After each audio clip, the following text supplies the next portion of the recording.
to make physical therapy better and more efficient to treat patients. And like that's literally my off time, man, just reading just all that stuff. And where do you find stuff like that? So there are like these health science websites, and one's called PubMed. I forgot what the abbreviation is called for, but pretty much like known scientists around the world, like Jonas Salk, the one who invented the polio vaccine, he's on there. Like historical people are on there, and every month they'll take the best or the most relevant articles, and they'll put it into like a magazine, and they'll send it out. And then what you do is you read it, and you try to like develop better techniques for patients and stuff like that. So that's pretty awesome. Yeah, it's pretty cool. Yeah. And how'd you find that? They just told you in college, or? So when I was well, that's how let me actually back that up. Yeah, sure. So obviously, anybody watching this, what's up? This is my man Anthony. Hey, how we doing? My man Anthony. We met in college. Yes. Nassau Community College. That's NCC. Just while we were getting, were you there for 2 years? Yes, it was. Yeah, so just when we were getting the associate's degree, start off the collegiate career. Oh yeah. But we kept in touch through social, and every now and then just reach out to one another. So stoked to have you here today. We unfortunately are not joined by the voice, so I guess I'm gonna have to talk in the lower octave to spot on to make up for John not being here. It is Black Friday. Yes. We did the podcast a little later in the day today, just because John's going to be in Spain next week, training with Dorian Yates. Unbelievable. Which is sick. Yeah. So this will be released the following week. So you're hearing this a week late, technically. Yeah. But we're hearing it now. So I wanted to have Anthony in for a number of reasons. Number one, he listened to the podcast, gave me some feedback, and he's just an unbelievable human being. Great podcast. Thank you. Absolutely. I appreciate you. Thank you. It's my pleasure. So we've been talking a lot about having somebody with more sciencey background on, and I thought who better to start with than you.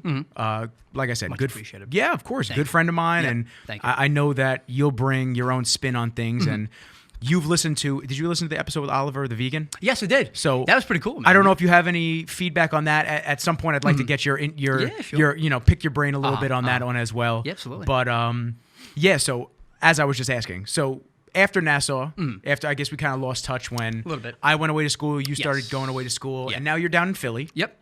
So what were the steps after Nassau? Like, how did you choose the career path that you're in, and what is your current title? So the path that I kind of flew into is that, when we were in Nassau Community College, I think we were both going for just associates in allied health, a very general major. While I was there, I got into the physical therapy assistant program. So I did that for 2 years and became a physical therapist assistant. And then after that, for 7 years, I've been working with outpatient pretty much patients that are athletes or, powerlifters, bodybuilders, something along the lines, because, let's face it, the gym is a great thing, but it's only a matter of time before something gets hurt, something happens. My knee's killing me, but I try my best to kind of, finagle it for that next squat day, But so then after that, I went to SUNY Westbury. So you went to Quinnipiac. I went to SUNY Westbury, got my bachelor's of biological sciences, and actually minored in psychology because I think the psyche, and I'll talk about that later, is a huge proponent of just life and goals in general and stuff like that. Then at grad school, I got to Thomas Jefferson University in Philadelphia. Great place. I highly recommend going to Philly. It's a ton of fun. Great food. Never been to Philly. Really? Yeah, one of my old friends, he went to Nova. Oh, okay. So he was always down there, and he said he loved it. I've never had the opportunity to go down there. Yeah, it's a fun place. It's cheaper. It's a lot cheaper, which is something to always think about. Cheaper than here, you're saying? Forget it. Absolutely, man. My God. Yeah. So then I did that. I'm actually graduating in May, and with my doctor of physical therapy. So I'm very excited about that. A lot of work, man. 28 years of school. I mean, I get to change the title of my phone to doctor now. I think that's the only reason you wanted it, right? Hey, Make people change it into phones. Dr. Lombardo did sound nice.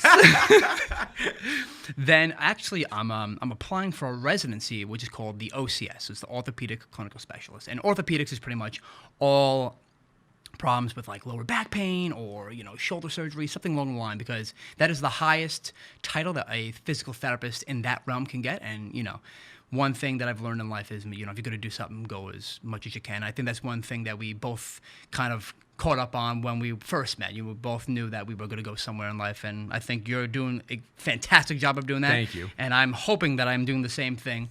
So that's going to be an additional year. So there it is. Yeah. Wow. I mean, That's a lot more schooling than I did. I finished my bachelor's and I went, all right, I'm good. Cancel the debt right there, and we're God, done. just put a hold on it, please. Shoot, my God. So that's actually awesome. Now, what I when we were together, I was just kind of getting into lifting and stuff like that. Were you already interested in the human body and doing stuff like that? So I knew off the bat when I was like 16 years old that. So fun fact about like how I got into physical therapy. So when I was 16 years old, I was actually a very heavy kid. So right now, sitting down, I'm around 6'1", 200 pounds.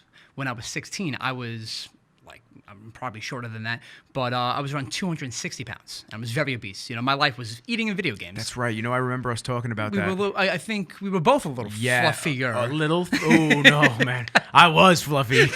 Oh, my goodness. Yeah.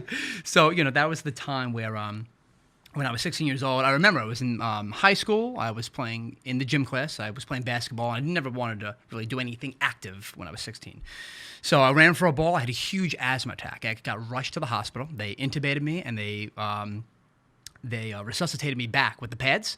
So I actually passed away for around a minute. Jesus. Yeah, man. Yeah. So after that, the doctor, I fortunately came back after being in the hospital, and the doctor was like, "Listen, man, if you're gonna keep this lifestyle up, you're gonna die. I mean, like, there's nothing. Like, you just saw what happened here. Like, what have we done?" And that was 16 years old. I'm like, what? Like, what do I do? It's a mind blast right there. Yeah. Your emotions. I mean, you're already. Everything's trying to develop on you as it is, and then that probably just sets you off mentally. Yeah. So after that, I went to physical therapy to learn how to be active and breathe right, and then I saw the magic that would bring people together. I saw the hope in their eyes, like everything's gonna be okay, even though we're in this little slump right now. We hit this little hole. I hurt my back, my shoulder, whatever it was. Physical therapy to me always put into a person's perspective, like, listen, we're here right now, but everything's gonna be all right. So that's how I got into physical therapy, and somehow, some way, I made it to the end. And how long did it take you to drop weight? I mean, was it a steady? So the physical therapist that I was actually working with, he was a very knowledgeable guy. He had his CSCS. So he worked with athletes. He had his dietary nutrition background as well. So he put me on like the full work. He's like, listen, and he kind of got the referral from the doctor. He said, listen, this kid's not in good shape. You got to give him the works. So it took me around 6 months to lose the weight. I dropped 260 to around 170. I joined track for a little bit, and then I realized how much I hated cardio. I'm like, let me try something else.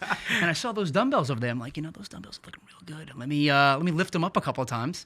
And I joined a Gold's gym in Limerick. It's not there anymore, unfortunately. Gold's in Limerick. I never got to go there. Yeah, it's a good place. My pops lived in Limerick for a mad long time. Okay. Yeah, He lived in Limerick, then he moved to Comac, and now he's in Freeport.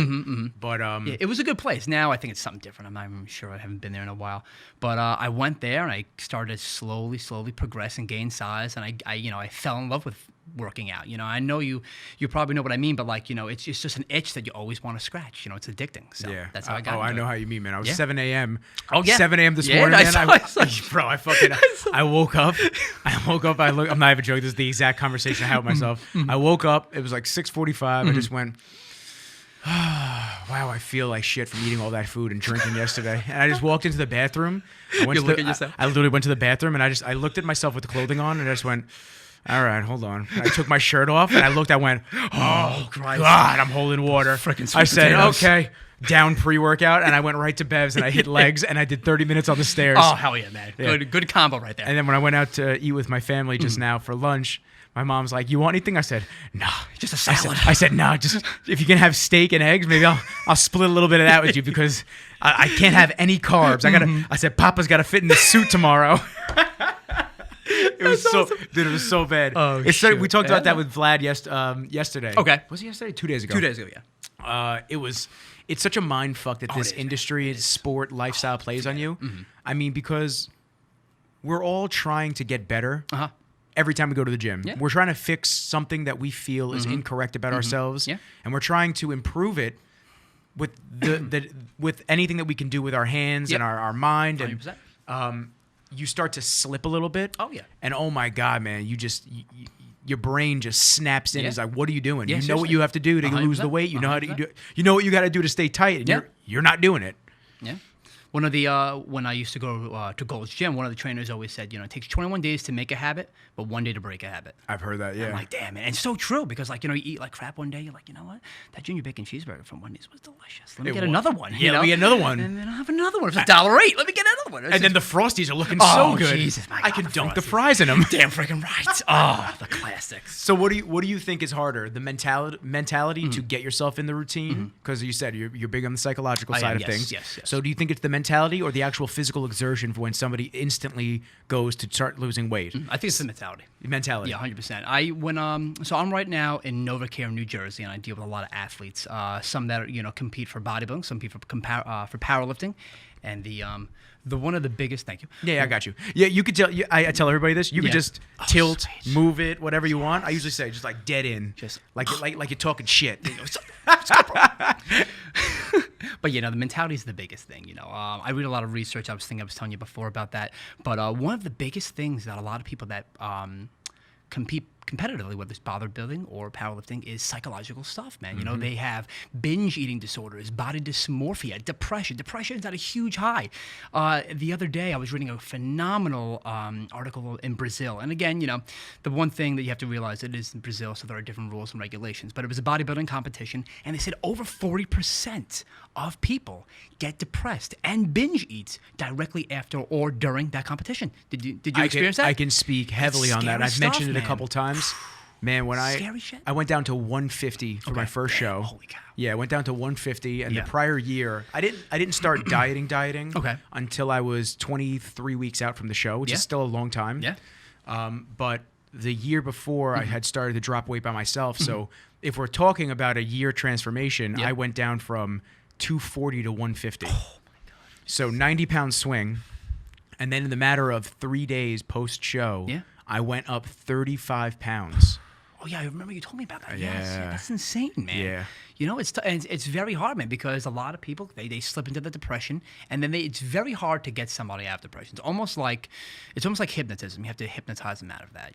Like a lot of my athletes, either when they get hurt or they get surgery and they come to me to build them back up. It's almost like they have to. They're in this such hole, this dark zone that you have to really just be like, listen, man, I've seen a lot of people like this, and I know you think that it's never going to get better, but it is, man. So, and again, it's very, very hard. This is not like one session. I'm like, oh yeah, you're fine now. No, this is weeks, months of talking. It's like training, just like training the body, you have to train the mind. 100%. Yeah, I've had to remind myself in cases like I had vertigo 2 weeks ago. Bad vertigo. Oh yeah, what happened with that? I was actually going to ask you about that. Yeah, how did you get that? I hit my coach up down in Florida, and he did like a little FaceTime assessment on me. Okay. And he told me, obviously I'm not there, I can't assess you physically. Of course, However, anytime I put my head up, Really? I had a huge sensation of almost like very, very Is it like the overly sensitive. It wasn't the room spinning. I've had that before. Yeah. 2 years ago, I had it where the room was spinning, and that happened after I looked over my shoulder. Really? And that's what caused the whole room to start spinning. Okay. Which is more of an inner ear type thing. Yes, it is. Yeah, it's something called just by hearing Benign what it is. BPPV. BPPV. Yes. Yeah. I did a little research on it, and then of course the other research said I was dying. So No, of course. Yeah. so I didn't know You got the bird flu, man. Yeah, I didn't, Just, I didn't know how to believe. Get everything together. I was laying there. I was writing out my will and testament. I was like, Mom, just take my PlayStation. Take all my Funko Pops. Take them all. But so he told me he started having me do chin tucks. Yes. Okay. And that decreased the symptoms by 60%. Yeah. Yeah. So he assessed that it was a neck issue. Yeah. So definitely could. The next morning I woke up, I was worse. So I called the guy out in Comac. Okay.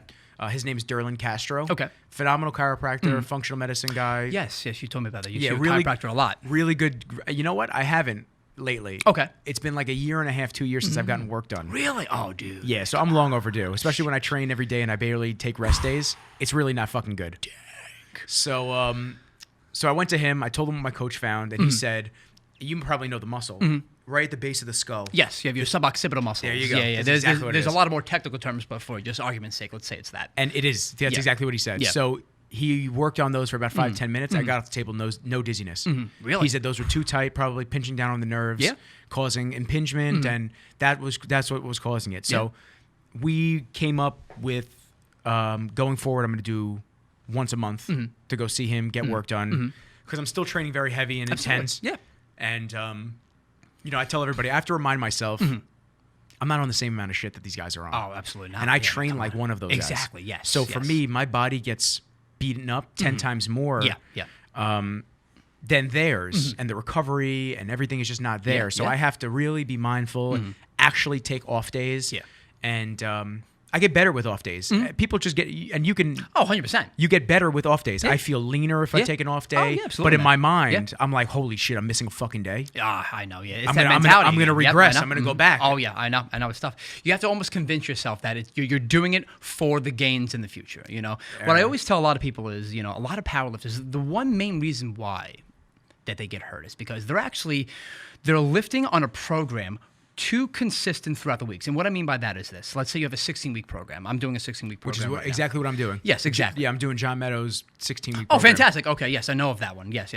So when people do a 16-week program, you need a break sometime in between. And what I say about that is like a deload week. And I don't know if you've ever heard of a deload week, but it's pretty much you're doing the same exercises or something similar to that at around, let's say, like 60 to 70% one rep max. And because the reason why you're doing that is because your body needs a break. I love going every day to working out and pushing the limits, but there are some times where I feel like my shoulders are going to pop off. Your body needs some time to just relax, and that's one of the things when I do programming with a lot of powerlifters. I always throw in around week 8 or week 9, depending on how their body is. I always throw in a deload week, and they always get bummed out. They're like, "Well, I'm there for an hour. Like, what are we doing?" I'm like, "I'm telling you right now, man. If you can consistently did these 6 weeks of just load increases, you're gonna get hurt. Like that is the one big risk factor of getting hurt. Just doing too much and your body's not getting the proper rest that it needs. I'm not saying take a week off and do nothing because that's worse. No, but you want to keep some motion in there. Exactly. Yeah, motion is lotion. And is that what it is? Motion. Oh my god! Oh, the fucking noise. The motion is lotion. Oh god! My goodness. Put the lotion in the basket. Oh shit! It does what it says to do. But no, in all seriousness, yeah, man. Again, they. I read another article the other day that they say people that go to the gym and they write down the workouts, they have everything planned. We have a small sense of OCD, and if we go outside of that realm, it's like all hell broke loose. It's like, oh my god, I had that Reese's peanut butter cup last night. I am such a fat ass. What the hell? Do you know how many times I've trained in the morning, gotten my workout out of the way, gone to work, edited, done my meetings, done a shoot, whatever I had to do, gone home, ate too much food, and gone and go to cardio. Fuck, I should go to the gym. Yeah, exactly. Yeah, you think about and that. I'll hit a second workout. Oh yeah, and I'll be like, all right, at least I negated the bad shit that I just ate. Yeah, exactly. Yeah, it's insane. And one other thing that I actually see a lot of people that have again go through lifting and stuff like that is their sleep is all fucked up, Nick. Their sleep is ridiculous. And there's one thing I'm actually starting to learn about. It's sleep. I read this phenomenal book about a Harvard and Berkeley scientist. It's called Why We Sleep. Send the check. It's a phenomenal book, as crazy as it sounds. And it talks about that, sleep is the cure for everything. And they say around 70% of all Americans are sleep deprived. And they find it that 80% of the powerlifters and bodybuilders, whether it's from nutrition or that they're gaining such size at such a remarkable speed. Alarming rate. Right, exactly. That they're actually losing sleep little by little, and they're getting less than 7 hours a day, and it's terrible. So I always tell them, when I do an evaluation with somebody, I'm like, how you sleeping? And they're like, what are you talking about? I'm like, well, are you sleeping 7 hours a day? They're like, nah, really, man. I'm actually sleeping like 5 because I got to do prep and this and that. I'm like, dude, I'm telling you right now, you're going to get hurt if you don't sleep. Your body needs it. Your muscles need it. You got to pump all that crap in your body. It's good for the psyche too, man. People that don't sleep efficiently actually get even more depressed. It's insane how I highly recommend this book if you ever have time for it. And the good thing about the book is that every chapter does not coincide with the previous chapter, so you can skip around. And there's one huge chapter about working out and being active. And they say if you don't do that, forget it, man. It's game over. Damn. Yeah, it's some serious stuff. So when you say good sleep, what do you define that as? Okay. What do you define as a good night's sleep besides just getting straight 7 hours? So because I know it's probably more to that than that. Yeah. It's almost like a can of worms. You can go down with so many subgroups of what the sleep is. So pretty much on average, you want to get around 7 to 9 hours of sleep. And what I tell a lot of people, and this is a huge thing. they always check social media right before they go to bed. And Yeah, it's I'm insane. super guilty of that. Me too. I used to be like that. And let me tell you, once I turned off my phone and stopped checking Instagram, like maybe a half an hour before going to bed, dude, my sleep has been completely different. Now, now I want you to continue on these points, but do you watch TV before you go to bed? I do not. I actually read before I go to bed. And let me tell you, man, reading, it knocks me out, man. I get to the point where I'm reading a book and I'm like, Well, I find if I read a page when I'm laying in bed, Yeah. I'm knocking out. Yeah, seriously. So there you go. You know, you have to have something that's a natural way of sleeping, and that's what the prescription that I tell my my athletes when I work with them. I say, listen, you know, half an hour before you go to bed, no technology. I don't care what happens. I don't care if you have 30 million emails. Don't do it. And what tends to happen is also when we kind of disconnect really quickly, like cold turkey almost.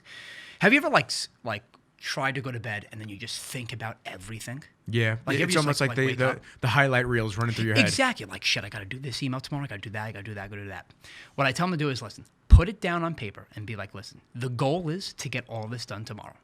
Because when you put it on paper, it's almost like, listen, I recognize that I can't do this right now. It's 11 o'clock at night. I'm putting it on paper that I will be doing it tomorrow. Let's not think about it. And people go to bed, I think, 20% more with a study like that. Wow. Yeah. So That's Yeah. insanity. Mm-hmm. That's great. You know, it's funny. I write down videos I need to edit, people Good. I need to Very invoice, good. stuff like Yeah. that. I find that when I write it down in my phone and my notes apps, doesn't hit me. See, there Doesn't you hit go. me mentally. It's But when I crazy. write it on paper and I cross it off as I'm doing it, Exactly. I just feel so much better. Yeah, man. Yeah, it's insane, man. And again, social media. I know you guys have spoken about it, but I mean, social media is like freaking. It's like cancer, man. I hate it. Social media is horrendous. And I know you guys have talked about it a lot, but I actually wanted to throw a little science about social media and all the people that are listening. I kind of want to kind of maybe promote not going on it as much. Talk to me. So there's a great book. You know, one thing that you probably have to know about. I used to love video games. Now I feel like you know who Gary Vaynerchuk is. Love Gary V. He's very. I didn't shoot for him, but I shot for a good friend of mine. That did an interview with him, so Really? I was chopping up his footage. That's sick. I was laughing. I was Awesome, like, man, this is pretty cool. Yeah, Gary Vee is a cool dude. Yeah, Yeah. I don't know him in person, but I would love to meet him one day. Gary, send the check. And and one thing he always says, I think like this guy came up to him one day and he's like, yo, you know, can you give me just like 3 words? I gotta go on this plane right now. Can you just give me 3 words that will make me do what I need to do every day? And he goes, you're gonna die. He's like, what? He goes, yeah, dude, you're going to die one day, man. So you can either sit and play video games and just have time go by, or you can learn, you can develop yourself, you can read. So ever since I heard that, I kind of, you know, I miss video games, don't get me wrong, you know, but I've tried to just, you know, invest in myself. And it sounds silly because you always see that on like, you know, these motivational posters and stuff like that. You invest in yourself, be the best person you can be. But, you know, it's true, I think, at the end of the day. And so the reason why I brought that up is because there's this book that he recommended to Gary Vee. It's called Digital Minimalism. And it's pretty much, it talks about it's a book that talks about, I should say, like how not to get off the grid, but, you know, treat it as minimal as you can. Like treat it as if it's a business. Exactly. And treat it as if it's a platform. Exactly. And just that, and not sitting there and hunting and. Yes. Yeah, because I'm definitely guilty. I've been guilty of that in the past, Yeah. and as of late, I've really been like disconnecting. I don't post as much. Good. Yeah. Like if I shoot a video for a client, I used to like instantly throw that video up. Yeah. Now I'm more like I give it to the client, Yep. and although it's good to have it as a portfolio on my Instagram, I don't know, man. I just don't. Yeah.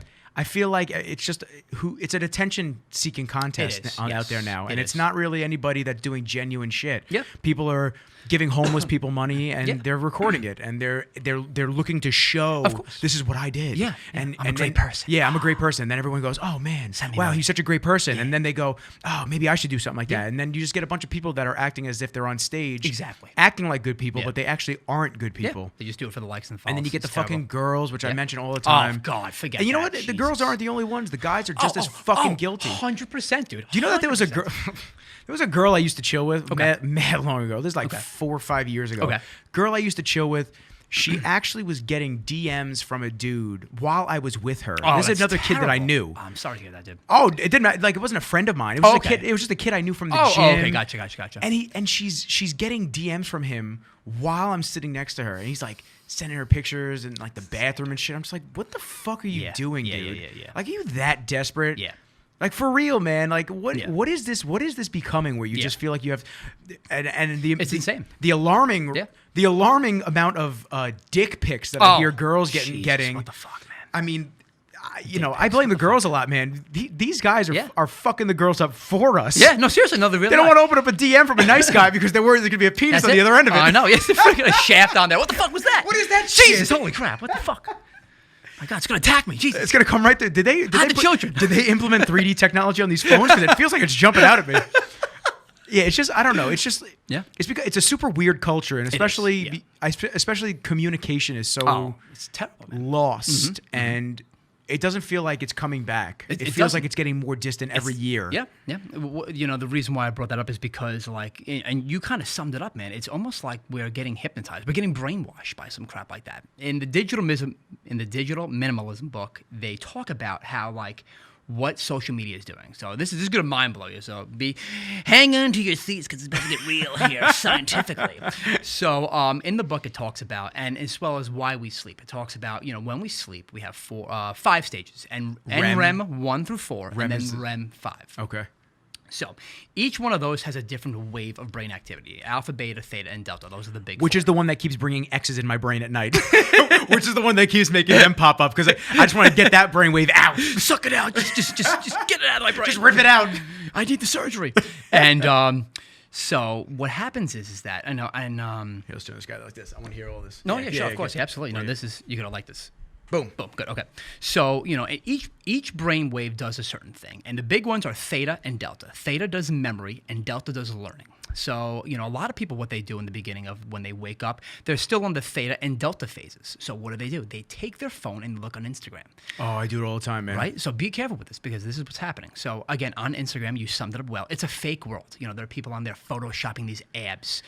Girls are making that booty pop, you know, like everything. It's ridiculous. It's fucking exhausting. So now think what's happening here. Now you're on theta and delta waves. You're looking up on Instagram on things that you always want to be. You know, I mean, because again, I follow people that I would like to become. But at the same time, it's almost bad for you as well, because what's happening is you're learning that, oh, you know, if I'm a girl, I want that, you know, those big breasts and that big ass. Or if I'm a guy, I want that six-pack. I want to look jacked out of mine. But you have to remember, these are all fake. So let's bring it back. So what's happening now is we're learning to be something that is literally unattainable, Nick. Mm-hmm. It's literally unattainable. And that's causing social media depression. And there it is. Damn. It's crazy. I know, right? Wow. Huge stuff. I know. And you know, it's scary because that's what's happening these days, you know. And I feel bad for the kids, you know, 14 to 16 years old, because you got these crap celebrities like Kylie Jenner or like that. They're literally famous for fucking nothing. Fucking nothing. Nothing, man. Like, what are you doing? I laugh all the time. Like one of these chicks or something, or guys, anybody famous that and they don't actually do anything that's productive. Nothing. I laugh all the time because I say I'm over here struggling for 500 views a video. Absolutely. And they put up a video of them just like with their fake collagen, ass, fake face, and they're like lip injections. And then you got a million comments of people just praising this behavior. It's disgusting, man. We're living in weird times, man. You know, and you know what's sad about like us is because we grew up in a time where this was not happening. We grew up in a time where we had to work hard, and you know, you get what you probably worked. One of the last generations. 100%. I totally. You know, they always say like, you know, the '90s kids were the best generation left, and I think so, man, because we grew up with all those things where, you know, you worked hard, you did that, and you got what you worked for.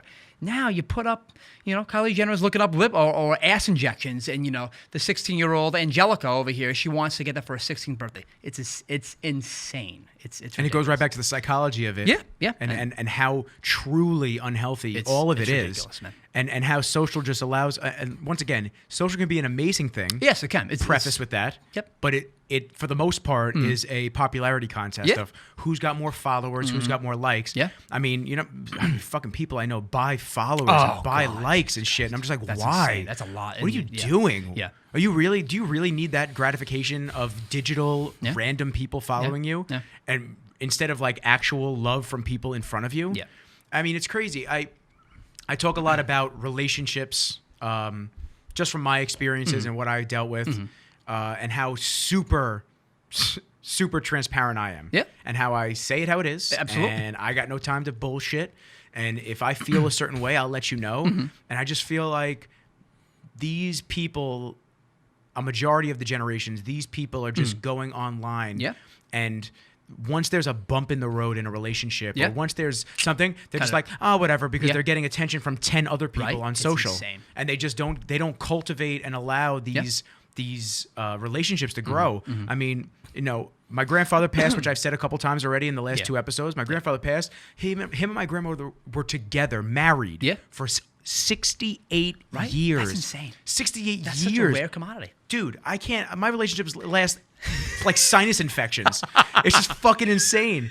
And listen, I'm not saying that they're the only ones to blame. I definitely do some shit too. Of course, yes, absolutely. And I'm over here working all the time and trying to do a million things at once. But it's just insane how you think my grandparents never fought? You think that they never had an issue? They worked hard for it. Absolutely. Yeah, my grandfather started a family, basically had nothing, no money at all, worked multiple jobs. There you go. He was a jeweler, and even before he was a jeweler, he was sent over to the Korean War because he enlisted because he knew that he had to protect his wife and his family. Yeah. How many fucking people do that now? Isn't it sad that like being real is like almost known as like a rare thing and like people like a valuable thing? That's how much of a fake world we live in. And you know what? Being real is a good thing now. What? And the crazy thing is being real doesn't always mean anything to the other person. Yeah, exactly. To them, they just think that you're being fake still. Yeah, like what the hell is going on here? It's almost like it's mind blowing that we live in an age like this. It's crazy. But there's that rant of the day. Yeah, we were talking about sleeping. Yes, we were talking about sleeping or something like that. Yeah. When you took your deep breath, I said, "Where did we start?" Yeah, I was thinking about that. I'm like, so back to physical therapy. Yeah, we talked. We talked about sleeping. So you said, so when you assess somebody for good sleep, where you start off with, are you using social media before you go to bed? Yes. Then where do we move from there? So then what we do is I want them to do a sleep diary, and simply what I want them to do is I want them to write down what they did a half an hour to an hour before they go to sleep. Write down what time they go to bed, as well as what time they get up, and what they're doing within the half an hour of what they get up. And you'd be surprised how that social media comes back into play, man. It's like, how about, instead of doing that, just, go eat breakfast. Go sit in a room and just relax for a second, because when we wake up, we still have around 15 to 20 minutes of those theta and delta waves. So we're still technically sleeping. Is that why when I fall back asleep, it like almost resumes the dream? Exactly. Yes, that is exactly it. So when we wake up in the middle of the night, we still technically are on like the sleep train. As funny as that sounds, we're still technically sleeping. So I always tell people like, do yourself a favor, wake up. Either if you want to know, some people, they like to write their dreams down. Does that have an effect? A lot of research says yes, some says no. So I kind of just like hold that out because that's a little tough. Other than that, I have them just relax. Think about what you want to do today. What are the goals for today? Because if you think about the goals that you're going to do today, you're learning that has to be the objective to achieve that day. So if you want to do legs, or if you want to hit a new PR today, think about that, manifest that stuff. And it's silly, the mind over matter thing and the manifest destiny and all that stuff. Kai Green, thoughts become things. Yeah, exactly. It's a perfect example. Don't go on social media, because then you're almost like that time to think about what you want to do and develop your goals. You're wasting it on Instagram. Like, get rid of that. Yeah, I've caught man. myself a lot of times just like mindlessly for half hour. And I'm just like, time just goes by like this. It does. It's scary. And I'm just looking at garbage. Yeah. I just, and it's the same shit over and over again. Yeah. And half the time you don't even see what you want to see because the algorithm. Yeah. So, I mean, for me speaking, I get nervous if I don't, and I won't say nervous, but I almost feel uneasy if I don't check my phone right when I wake up. And, and I'll think it's multiple reasons. I think it's because it's so ingrained in my brain to do that. And if I don't do it, it's almost like I'm breaking a routine of checking. But at the other side of the bed, I guess you could say, or the argument is, for business, I get nervous that I'm going to miss an important message or something somebody sends me about today and stuff like that. So I would love to, and I'm going to try to implement not jumping on social instantaneously. Yes. Give yourself a break. Give yourself some time to relax. I need a break because there are times I post like once a week now, and I know that's not the right way to do it because you drop in the algorithm and a bunch of bullshit like that. But I just can't handle it, man. Like I'm just excited for one day when I can have someone else do that shit for me. Oh, dude, I don't want to talk to anybody on there anymore. I got to talk to a couple people that are friends and family and send them memes and shit like that I think is funny. But other than that, man, it's just. Like I said, we could go on and on. Oh, but of course. It just winds up being just a vicious circle of just of exhausting and just sitting there scratching my head like, how the fuck is this person famous? Yeah. I don't understand why because they pulled their dick out at McDonald's and ran away, and everyone thinks that they're the funniest guy in the world. Or There's the McNuggets. He's running out with them. he's using the McNuggets as blockers. I don't know. It's weird. Tough. It's just weird to me. Yeah. But okay, and then back to sleep. Yeah. Because I'm curious. Okay, no, please, absolutely. Go for it. So after you assess all that, Yes. What do you think about people that are up and down all night? If they're cutting everything out, Yeah. people that are up and down, because I know a lot of people, myself included, I can be up and down. I wake up a lot at 3 a.m. Okay. Are you talking about like insomnia? Is that what you're talking No, about? no. Just like something almost like that. waking up and just being up for and like wide awake and then not being able to fall back asleep. But then as I'll put a movie on and I'll be able to fall back asleep. Okay, yeah. So stuff like that usually comes from some type of another lifestyle change. Whether we a big proponent of that is indigestion. So a lot of people that eat very late at night, I'm like 9 o'clock, and you go to bed like around 10:30. They wake up in the middle of the night because either the digestion process is going on and your body needs to save energy by you're going to be awake so you can digest a little bit, or Someone knocking on my door. mail's here. Cleaning service. So stuff like that. So what's happening is, you're either your body's digesting or usually it's the food thing. Other than that, if you want to dive into that a little bit more, it could be maybe, a sleep, deprivation or something like that. Other than that, I would really do more of like a, I'm sorry, I'm getting thrown off. I'm getting thrown off by the door. Just open it up. Open up in the middle of the podcast. Hello? What's up, man? What's up, dude? Are you guys on live? Yeah. On the air right now? Yeah. Oh, sorry, man. It's all good. BD Design Center? Anyone? Maybe? No, man. Nah, bro, Don't I'm know. Sorry. It's supposed to be a second floor up here. Don't know, man. All right. What's the podcast on? It's the voice and come on, you might as well come in and say what's up to everybody. Yeah, come on. Yeah, come say hi. We have a visitor in the middle of the podcast. Hey, Say what's up. What's your name? Where you from? Greg. I'm from Long Island. Hey. Okay. What are you doing with BD Design? I'm not doing picking up my daughter. Oh, sorry about that. Well, let me try. First time on the podcast. Yeah, right. This is the first time. Go down the back stairs. Yeah. Maybe go around the corner to where the South side. the gym is, and there's an upstairs over there. So downstairs, around the corner, upstairs. Yes. Got it. My All right, man. Guys, enjoy. Hey, Cheers, happy brother. Thanksgiving, brother. Yeah, be good. Take me, man. Podcast on? It's called The Voice and Rizzles. I usually have a co-host here, but it's on a little bit of everything. What's it about? It's, my man right here is talking about sports science and I physical do- therapy. Yep, I do physical therapy, so I treat athletes and stuff like that. So I'm trying to tell them, it's very easy to work out, but what happens when you get hurt? That's the big thing. Interesting. Yeah. Interesting. So I'm you a yoga teacher, so. What'd you say? I'm a yoga teacher. There you Oh, go. there See? Very So you cool. get There it. you go. Be zen. Very nice. Namaste. But a lot of it's up. A lot of it. We just talked about that. Mentality is a Mind-body huge thing. connection's Yeah, huge, man. Yeah. You can heal yourself though, man. Yeah, you can. It's I have serious. no ACL, and I never got surgery. There you go. Damn. Yeah. Well, good for you, man. Practice yoga, so it's possible. Appreciate it, brother. All right, Have a good one. Have a Enjoy good the one, weekend. What? So? No ACL. Damn, that guy's. Oh my God, that must hurt. It's a bionic man. You know better than anybody. So I'm sorry. I completely got thrown off. I don't know if I'm gonna keep that in. I might Room just have to service. keep that in. Please do. Man. The guy just won't get in the middle of the podcast. So I think we were talking about you, and you wake up at 3 a.m. Is that correct? Yes. Okay. Yes. Yeah. So what I was talking about is with food, and sometimes with. hot. Oh my God, I'm sweating. Let's just take it off, dude. The guns are out. Everyone, Oh, watch not me. out. Here we go. Damn, look at those things. But so with sleep. So with 3 a.m. usually comes from food or some type of lifestyle activity that you're happening around. Either you're dehydrated or it's some type of indigestion or something like that. But it could be more. It could be some very mild sense of insomnia, which unfortunately we cannot diagnose any. I was about to say, this like- thing keeps drifting on you. And I'm Is just it, like, is the mic? just is it, choking the mic. Get over here, you little bastard. But if you unfortunately we cannot diagnose sleep because sleep is a huge different realm. If you want to go to like a sleep specialist, that would be a little bit better for you. Okay. Yeah. All right. So Yeah. sleep. Yes. That's that's obviously huge on the recovery scale. Yes. And now, what do you see when people don't sleep? So what I usually see is that either their emotions are kind of like running a little high or something like that. They're very angst or something like that, or they're kind of just their memory is off. Like I've had a lot of people. I kind of test them sometimes. Like, all right, you're going to the gym after this. What are you working out? They're like, oh man, let me check my phone. It's like, well, you kind of. I want you to know that before you come in here because that kind of tests a little of short-term memory. And when we lose sleep, our short-term memory is actually thrown on a very large loop. So that's something that usually happens a lot. And actually, there's an increased risk of getting hurt because now, that mind-muscle connection is kind of not really there anymore. You're kind of just going through the routine like a robot. And when that tends to happen, we either subconsciously tweak our knee or something like that happens, and that's how people get hurt, man. Yeah, Damn. It's crazy.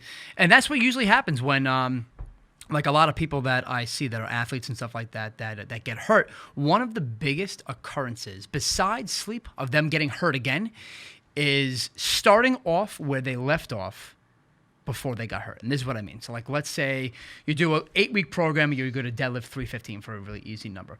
You got hurt that day. You come see me for around 4 to 6 weeks, and I slowly progress you back into that. Some people don't slowly progress. Some people just jump right back into it when they feel good. And that's when they get hurt again, even worse. So it's crazy. So I could see that. Yeah, because the load spikes. I've definitely done shit like that before. Yeah, you're taking load off your body for such a period of time. And then when you go back to the gym, the load is spiking into your body, and your body's not used to that. So you're going to get hurt again, and actually even worse. Usually, it's the same spot that you got hurt. So, like, let's say you threw your back out or something like that when you deadlifted, kind of like something that a lot of people So what I've had happen is I have L5S1 herniations. Okay. Very, very common. Yep. Yeah, I have L5S1 herniations from a car accident, but every now and then, especially when I was deadlifting heavy. Okay. If I didn't do a clean pull and I almost jerked it up, I would get a pop. Yeah. Almost that would run from my heel like up my body. A zinger, and I'd go, whoa. And then I would be like old man syndrome the rest of the week. Absolutely. I wouldn't even be able to move. Yeah. It's that slow transition that you got to go back into a workout. And I tell people, and again, that OCD comes back into play where, like, as a gym goer, we always want everything regulated, structured, and we, if we don't work out, we're technically losing gains. Like, that's our mentality that we think about. So it's really hard, and it's a struggle to transition into that phase of slowly easing back into that load. Because if you're going to go quick on the trigger with that load, it's going to increase the risk. Again, I'm not guaranteeing that you're going to get hurt. No, but this is what you see in multiple situations. A huge increased risk of getting hurt. Yeah, man. Yeah, absolutely. So how would you would just slowly increase the load back in? Yes. Yeah. Around a 2 to 4 week period, depending on how athletic they are, as well as what numbers they got hurt. If this is a huge guy, around 700 pounds, I took him around a month to kind of get back into play. If it's somebody that, hurt themselves on a warm-up for some weird reason, maybe it's around 2 weeks. But again, it all depends upon the body. And I guess it obviously depends on the person. Of course, and it depends on, for this next question, actually, it depends on the person, it depends on the sport. Of course. But overall, what's the most common either weakness or injury that you see? Because there has to be almost like a consistent, whether it's back or whether it's knees. Yes. What do you see most of the time? It's very interesting you say that, because it's funny, because when I test out my patients, there is no weakness. Like when I give them, there's something called manual muscle testing, and pretty much what we do is it's a certain motion that isolates just the muscle that I want to test. So let's say your quadriceps. The best way to do a quadricep is like doing a knee extension at the gym. That's how you isolate that muscle in the physical therapy world. So when I test their muscles, they're not weak, as in that they're so weak that the body's decaying on the motion of the deadlift. It's that they're not engaging the muscles correctly, and other ones are taking over for it. Exactly. So there's a lot of compensation going on with the muscle that shouldn't be working with the muscle that should be working. I can't tell you how many times I've, these powerlifters and bodybuilders that kind of, are a little bit amateurish, which, everyone has, everyone starts somewhere. Muhammad Ali was an amateur at one point, I like to tell him. So there's no reason why you shouldn't be an amateur at one point. You got to learn somewhere. I can't tell you how many times, people deadlift without bracing their lats. And that is a huge thing. So you're saying, bringing the shoulders back like this. Like bending the bar. Bend the bar. Yes. So like bracing those lats. And what happens is, your lats, they go down until around that L5S1 area on the vertebrae. And that holds, when you brace your lats on a deadlift, that gives you such phenomenal support on the deadlift too. Does it increase your strength on it too? It does. Yes. It increases the, what is, I just read the article. It doesn't increase the moment arm. I think it just braces the back better, and it puts your hips in a different motion. I'm sorry, I don't know what it was. But it pretty much positions you in a general mindset. It positions your deadlift better, where the weight is kind of, the moment arm is just different to kind of have that line of drive up a little bit better. It doesn't reduce the moment arm, but it is changing it. If you want to have the article, I forgot what it was, but I'll definitely send it to you if you want to pop it up there. It's funny that you say that because I think I've done my max deadlift was 470. Nice, very good. Yeah, raw. Fantastic, very good. Yeah, and double overhand grip. Oh, I do double overhand grip too. Yeah, but that's like the bodybuilder in me. Yes, it was only for one. Mm-hmm. That's fine. But now that I'm thinking, man, I pulled sumo. Yeah. I don't think I ever pull the shoulders Brace back back. and brace the lats. Yeah, it's a I big think thing. I've always gone Yeah. like very very limp and loose to try to. Yeah, and you should then- try one day bracing the lats. I think it would be beneficial to not only your condition but just the lift in general. Yeah, I think it'd be a very beneficial. But that's what I really see. I see just, again, it's not weakness because when I do the MMT on them, they're strong as shit. They're strong as shit. Yeah. They're strong as shit, Nick. It's just that they're not activating at the correct time. You know, another thing I see people with squatting is, you ever see somebody squat and their knees go in? Yes, I yell people push them out. Push them out? Exactly, because there's a great, and I'll show you this And you know I after. don't even squat anymore. Really? I don't squat anymore. I do belted. Oh, I know what you're talking Yeah, about. I don't have that at the gym. I missed that I don't so do much. I don't do barbell on my back squats anymore. I don't have bad back. I mean, I have a. So it's funny. My back was really bad up until I started deadlifting because my coach down in Florida told me you need to increase the muscle in your glutes and in your lower back in general, and that'll support a lot of that herniation and the pain that you're feeling. That is true to an extent. Yeah. Yeah, which I'm sure. Yes. Yeah, because you don't just go there and just start ripping the Yeah, weight yeah. up. But I used to get horrible sciatic pain. Really? But down both legs. Oh, that's a pain, man. Haven't had it Fucking in sucks. years. Good for you. I'm glad to hear that, man. It's fantastic. So it did work, and I definitely built up a lot more muscle and strength in the supporting areas. Good. Very good. But I don't know, man. Have you ever wanted to retry squatting again? Yeah. My max squat was like 340. Okay. I got it for 3 or 4 reps. Nice, So good. not too bad. Okay. But I also was never trying for PRs. There I was you never go. Okay. trying for like max weight or Yes. 1 rep maxes. And I don't know, man. I just see so much bad shit about squatting and how it's actually not great for you. And you can really develop all the same muscles using other methods and other means. Yeah. You can to a certain extent. Like the reason why I think there's a big probably like a bad rep on squats is because people always think that you squat with the knees. It's actually not right. That's actually you squat with Glutes. You squat with the hips. Oh, Because hips. you have that hip hinge. I'm thinking of pushing off. Well, no, you're right because Yeah. it is your glutes that you're working on. So what happens is that a lot of people, when I tell my patients, like the older patients, the non-athletics, when I say squat, what do? They just drop down. Like Yeah. it's almost like their knees buckle. Like that's how they squat, and that's what people I think squatting is. It's just a knee motion. You're ripping your fucking knees in half. Exactly. Yes, the patella, the pressure on your patella when you do that is forget it. It's over. I think 400 or 500 units of pressure in that. Like that's how much. And how much does it take to actually to have that tear? Close, around like 500-600. Yeah. So I was like, Don't do that. Mr. Johnson, get your ass back up there. So I always tell them, I say, squatting is a hip motion. It's not a knee motion. Whenever you bend your hips back, your knees should move in the exact same angle. So if I'm going to pop my hips back this way, your knees should go forward at the exact same time. And that's what it is. So yeah, you're saying almost like opposites. Exactly. Yes. So if my knees go forward, my hips should go back. Like a push-pull. Exactly. Like a push-pull. And that's one of the things where I kind of train people that are very scared of squatting. I'm not saying that you're scared, but I'm saying that people that get hurt, you have to build that confidence back up. So, like the other day, and this kind of killed me, and this is one of the, I'm not saying all physicians are bad. That's not it at all. But sometimes, whether it's a physician or somebody, they say something to a patient and they take the word as gospel. And I can't stand Gospel? that. Gospel. Like what I mean by that, I mean like they take their word and they treat it. Oh, they live by it. They live by the word. I thought you meant that they're actually saying the word gospel. I was Gospel. I was like, that's a weird. It is time to pray, Nicholas. Time to pray for your patella. It'll all be fine. I had a patient the other day. She was 23 years old. Fantastic athlete. She got a little surgery on her knee. Nothing crazy at all. And the doctor told her that she'll never be able to squat again in her life. And I'm like, what? I'm like, never is a long time, Nick. I'm like, hold on. Come on over here. So now I got to play the mind game. Now I got to re-brainwash this woman to be back. Because she's super nervous that a doctor Yes, exactly. told her that she wouldn't be able to do Yeah. that, and of course she's going to take his word for Oh, it. absolutely, and that's what I mean by saying take it as gospel. Yeah. They take it, they take their word, and they will never forget it. And I'm like, all right, let's start off nice and easy. Like, can you sit on that chair over there? She's like, yeah, sure. So she sits down, And she stands back up. I'm like, how'd that feel? It's like, fine. I'm like, wow. Because that's a squat. Get to the bar. Let's go. Yeah, Come on just now. with no weight on Yeah, it. Just exactly. your body weight. Exactly. So it's really, really hard.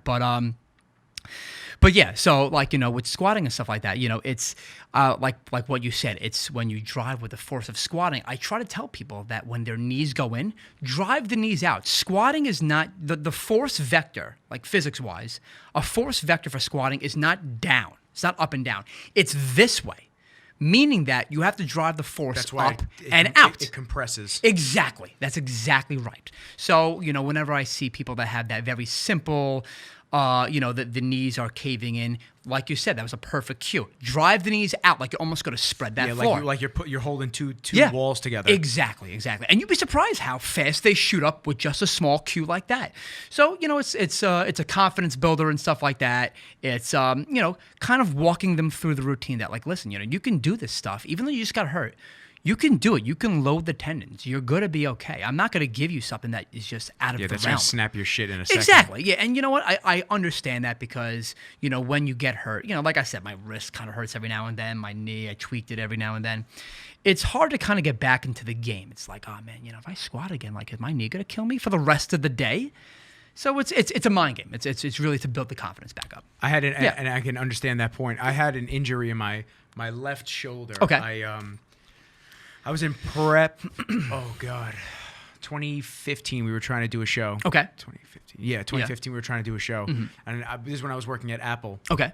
I went to the gym early in the morning, trained shoulders, and this I was pressing very heavy. Okay. Back then. Like, yeah. You were. I remember your overhead was nice. Excessive. Man. It was like 90 and 100 dumbbells, right? More. Really? 130. I maxed out. I missed on. that part. Yeah, 130s for like 3-4 reps. Yeah, and it was tight, so it was good. Yeah.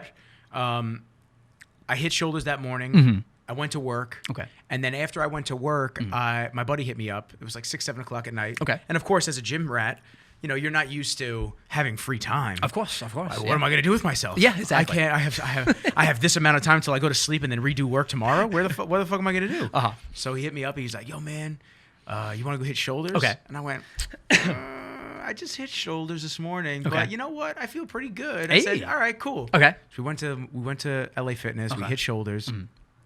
And as we're hitting shoulders, he's mean mugging somebody in the fucking mirror, looking at them over there. The angles are hitting perfectly. Yeah, you know what? And this goes in retrospect. Find a good training partner. Don't have somebody that doesn't watch you when you're lifting. Okay, so all of a sudden, take that, scumbag. So all of a sudden, I'm on my 8th rep with the 90s. Oh man, I can. You already know what's gonna happen. Oh man. And my left arm locks, Ooh. and it goes all the way Oh, back. shit. And instead of dropping it, I didn't want to hit him because he wasn't looking, man. and also I wasn't thinking. I pulled it forward, and all I heard, strong bastard, you. dude, all I heard was, Oh god. and I went, oh, that's not great. So then instantly you start feeling pain. So I'm like, oh, okay. Okay. So I call my guy up down in Florida. Okay. And I said, hey, man. I said, what are you doing? He goes, I'm watching Mortal Kombat. I said, well, Put that to the side. We got serious issues here. hit the pause button because I think I just tore my shoulder. He goes, what are you doing? Shit. I said, listen, man. I said, I hit shoulders this morning, and I Yeah. just went back to the gym again with my buddy. Yeah. I said, and this happened, and he goes, how much gear are you on? How much steroids are you taking? And I said, 0. I said, none. He goes, exactly. Why the fuck are you hitting the same body part twice a day? I'm just like, you got me there. It is I a said, good point. okay, Yeah. all right. It is a good point. So he had me go against the wall and push against the wall to see if I tore my rotator cuff. Okay. And I said, there's no pain. He says, that's a good sign. Thank God. Yes. He goes, but I can't guarantee that you aren't Tore out of something the, else. Yeah, that you aren't out of the water. He goes, so you gotta rest it and see what happens. Yes. Over the next 3 weeks, I could only sleep. It's just killing you. I could only sleep like shit. this. Yeah. Like if I laid down, it Yeah. was just instant impingement and pain in the inside of my shoulder. Yeah. Just went away. Damn, man. Wow. Thank Lucky. goodness. Just went away. Shit, man. Holy cow. Yeah, I don't know what that actually was, Yeah. but actually now I'm getting shoulder pain again. Really? Yeah. Is there a particular reason why? When I start pressing heavy again. But heavy for me now is like hundreds. Okay. Like I'll do hundreds for 10. Interesting. But it's once I start going over that barrier again, Yeah. I get like pinching. And I go, okay, I'm good. Really? Yeah, it doesn't Not that happen. big. Doesn't happen if I do it on a machine. Happens if I do it Really? with dumbbells. That's interesting. Yeah, you're gonna try to fix me, aren't you? Well, you know what? He's like, oh, taste. Yeah, no, seriously, no, because it's very interesting you say that, because if you can do it on a machine and it's perfectly okay, but you can't do it on a dumbbell, that means The angle. yes, Something about the angle. Something's going on with the way that you're holding the dumbbells, and does that not make perfect sense? I hold the dumbbells very close to the inside. So you're bringing your I'm arms in like this. Okay. All right. What I would do if I was you is I would kind of maybe bring the dumbbells in a little bit more. It's in front of me more. Yeah, So yeah. it's almost more of a front press. Yes, I would do that. Yeah. Because I press like this. Yeah. So they're actually, And when I go like this, for people that aren't watching, Yes. I mean like my arms are horizontal to my Yes. ears. Mhm, yeah. So there's actually a phenomenal article. It's called Functional Lifting. And again, I'll send you all this stuff if you Yeah. want. So they're actually starting to show that it's actually more harmful to overhead press in that horizontal plane. And I'll give you, and the reason why it's called functional lifting is because, and this is why it kind of makes sense, because have you ever like held up something like, I used to help out my dad with sheetrock, like lifting up sheetrock. I would never hold sheetrock like this. Like when do you lift like something this. up? You hold it up like that. That's front. exactly what you're doing. You're recruiting a little bit more Front delt. front delt, little pec too, little upper. clavicular head. Yeah, absolutely. And what they're saying is we don't know where it came from, but for some reason there's this stigma that a military press should be just like this. But why? Because when you do a barbell military press, that's not where the bar is it not? It's in front of It's you. in front of you, Yeah. yes. So this article, it's kind of like talked about, where did this come from? Why do we hold the dumbbells like perfectly horizontal, align out like that? And they're actually showing that it puts a lot of pressure on your AC joint, which is right over here. In the middle. Or does it sit more on top, or does it sit more in the middle of the shoulder? So what I'm saying How is, does it connect? So what do you mean? You're saying the AC joint, Yes. so it's in the middle. Oh, yes, it is. I'm sorry. yeah. No, you're okay. I didn't understand what's happening. So you're saying it's in the middle of the shoulder. How Yes. does it connect? Yeah, so what's happening is your deltoid is actually a very large muscle. It goes from the third of your clavicle to around the back of your scapula right over here and down. So you're going from here to here. Down here, right? To right down there, your deltoid tuberosity, yep, from here, down there, and right around here. So it's frankly a large muscle. And one of the spots that it kind of helps support, doesn't really attach there, attaches very little bit, but it helps support the AC joint, because if the deltoid wasn't there, your clavicle and your acromion, which are right here, would kind of spread apart. So it gives a little support. So what's happening is when you're at you're overheading pressing at that perfect horizontal area, you're actually pinching your AC joint really, really harshly, like almost like you're gonna like pinch skin, like this motion, like that. And as you do repetitions of that, the wear and tear actually bothers all of those ligaments and does micro tearing. And the more micro tearing you have, the more instability you have. More instability, one day it increases the risk of getting hurt. So the functional lifting article kind of talked about, well, what happens if we kind of leave the middle delt alone a little bit and we just work on the front and a little bit of the chest by bringing the delt, the shoulder arms and press shoulders in a little bit more. Perfectly fine. It actually increases your strength a little bit because now you're getting more recruitment of more muscles. So it's going to improve your military press. And at the end of the day, they kind of said, if you want to do mid-delt, just do lateral raises for days. Yeah, that's the best way to build that width anyway. Yeah, there was, again, this is just one article, and again, with a lot of these articles, you always have to take it. They're good guidelines articles. They're not like set in stone. So I guess at the end of the day, the article is trying to say, like, if you want to have a very long career of working out, and you want to reduce the risk, not prevent in getting hurt, because one day we're going to get hurt. So you can't prevent getting hurt. If you want to reduce getting hurt, let's make these small modifications to increase the longevity of what we're doing.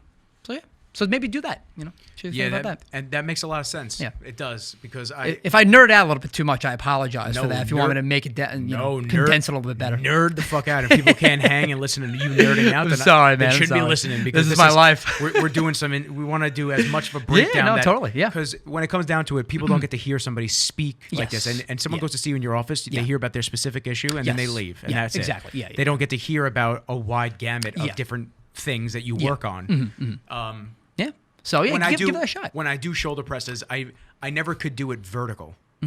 So when the bench is all the way up, yes, and you're like this, yes, I couldn't do it like that. It really? was never comfortable for me. I always had to have one down, one notch. Interesting. It's funny that you say when you incorporate more upper chest. Yes. because that's what I would feel. I Yeah. feel like my upper chest would help a little bit, and then I would be able to press cleanly. Yeah.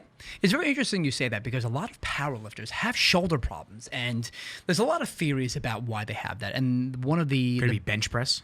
yeah, exactly. That's one of the big I ones. want you to get into that too, because I don't use flat bar anymore or Really? straight bar.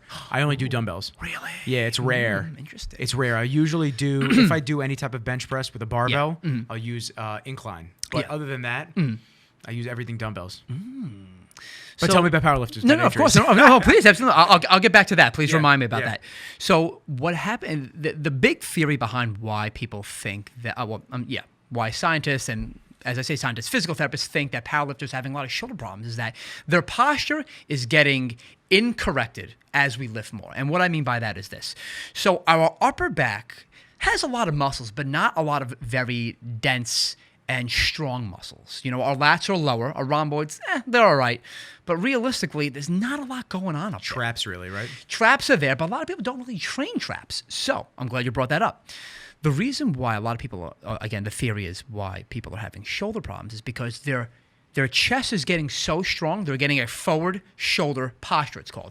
And that looks simply like this. So like, let's say this is my normal posture. They're looking up, they're looking like this. So their arms are coming in. Their back is rounded and their chest is tight.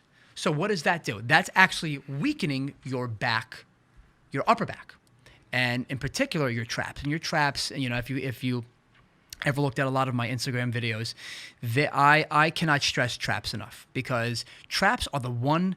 Again, traps is a very long muscle, goes from the base of the skull all the way down to around T7, which is like, Damn. yeah, it's like right here for the video, right there.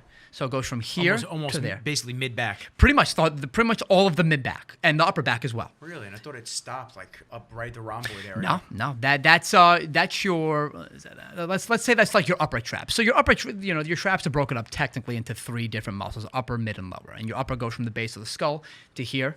Your mid traps go from here down to around T4, and then T4 to 7 is your lower traps. And so what's happening is this, everyone's like, yeah, let's bench press 300, 400 pounds, but who can really, trap bar, shrug, or, all that weight? And not even that, but are they even doing it? It's very rare that I see a lot of people, my clients, train traps. So what's happening? Your chest is getting tight. Your shoulders are rolling forward. You're putting a lot of instability on a lot of your shoulder joints. Now you're loading it because these guys are lifting freaking trucks and a half. They're always trying to do one rep maxes. Yeah. And think about what you're doing. You're loading a joint that's already unstable. Of course they're going to have shoulder problems. So that's the biggest theory. Again, this is not set in stone. There are many other theories. But one of the biggest theories is that because of their posture, they're training chest so much and they're not training a lot of the postural muscles like traps. People mostly, do rhomboids when you do rows, but they're not training it as much as they would want to train the big three, and that's where they're getting hurt. Yeah. It's crazy. And it's very mind-blowing. And again, it's very hard to convince people about this, It's almost like, I'm trying to make them drink Kool-Aid, but, at the end of the day, I'm like, listen, man, biomechanically, this is what's happening. So what do you think the best way to build strong, stable traps is? So what exercises and what frequency of hitting them do you think? Do you think are you the kind of guy that say that you should hit traps on a back day or a shoulder day? So that's a good question. So I kind of do, I go by volume per week. And what I mean by this is that I want you training, if your shoulders are really, really, if your shoulders are coming in really, really largely, I want you training. Forward. Exactly, yeah. I want you training traps 3 times a week. I want you doing, very, very generic and basic stuff. I want you doing TheraBand just to pinch the scapula, pinch it and bring it down a little bit to work on the lower trap. I want your scapula to be as stable as I can make it with resistance bands and stuff like that. So I would do around 3 times a week. And those are my go-to exercises.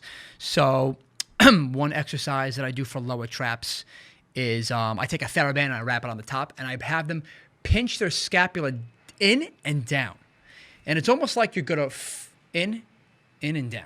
Yes, exactly, just like that. But not that much emphasis. And what you'll do is you're going to incorporate lower traps. And lower traps is a very hard muscle to work out because there's really only one way that works. It's bringing your scapulas down. So how can I bring my scapula down? You have to have your arms up and you have to bring it down. This tucking motion, that's your lower scapula and a couple other muscles, but it's going to work out your lower scapula. So that's what I do. And I actually have them train neck. Oh. Have you ever trained neck before? We have a machine at Bev's. Do you really? I make fun of everybody that goes on it. Oh, man. You know, you might look like a trying to give the freaking weirdo. Trying to give the best blowjob. That's the guy. Like That's exactly it. Oh, my God. The reason why I have that's really funny, actually. The reason why, and I train neck, and I put my plate on my head, I'm like this. You know, and they're like, what's this psychopath doing over here? He's training neck? He's going to the octagon real quick? And the reason why I have people train neck is because people, not only when they have that forward shoulder posture, they also have a forward neck. That's actually what partially caused my neck getting so tight. Yes. I catch myself looking Exactly. at the computer like that. Yes. TV. Yes, Nick. Looking down at my phone. Exactly. Yeah. And it's funny you say that because they did another study on why people have such forward neck when they work out. You know, we have good, not good posture, but we should have good form when we work out. So where's this forward neck coming from? Like what's going on with that?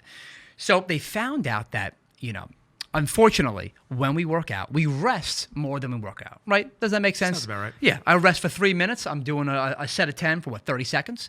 So what are people doing when they rest? They're on their phones. And they're looking down. So there is the root of the cause.